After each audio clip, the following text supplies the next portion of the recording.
Adrian Wojnarowski, our ESPN NBA insider, joins us now on the phone here. This breaking news coverage of Kobe Bryant dying in a helicopter crash in the Los Angeles area just moments ago. Woj, what's been the reaction that you've gotten from around the league so far? Michael Zubin, obviously shocked. A lot of people hoping against hope that indeed Kobe Bryant was not on that helicopter, but just shocked. This is one of the iconic figures, not just in the history of the NBA, but in modern professional sports and culture. Kobe transcended the Lakers and the NBA, and this is for a lot of players who grew up idolizing him, peers who he played against. I think within the league itself, there's just shock and obviously great sadness.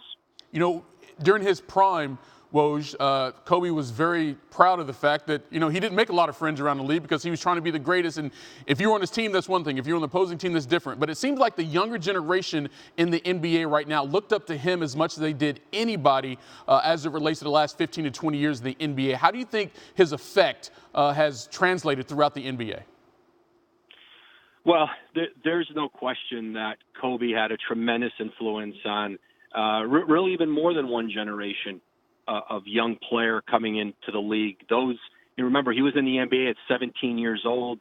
He died today at 41, and there have been even players, young players now who just caught the tail end of his career who were enamored by him. And I'm already hearing from team executives in the last several minutes telling me, one in particular told me, their star player was devastated, didn't know if he'd be able to play in a game today, and whether the league might make a decision about games. And we're still gathering that information, but this will be, Kobe Bryant was a transcendent figure in this league and as popular of a player that perhaps we've had since Michael Jordan. It's so well said, Woj. Ramona Shelburne was on the phone with us prior to you coming on, and she said the mamba mentality that he embodied was well known in China, well known in Africa, and obviously here in the United States. The true devastating part about this, you look at it from a husband and family perspective with his daughters. He said,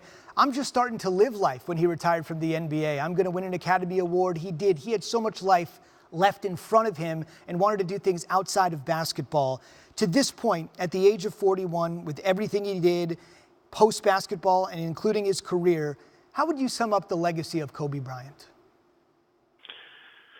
Well, certainly he was a player, who came in at a time in the league when the sport was really exploding on television, on the internet, and globally. And I think Kobe Bryant was really one of the first NBA players to become immense around the world. I think he carried that on from the Dream Team group and what they did and what Michael Jordan did.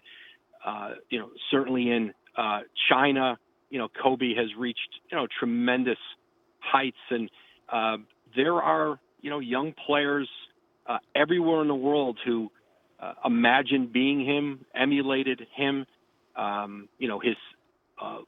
his ability to sell sneakers, to market products. And then he started to transcend basketball, as you said, Zubin, in his post-playing career, and was moving on into the media. Into media, he had a great passion for the written word, and and I think most of all, a great passion for his daughters, for his family.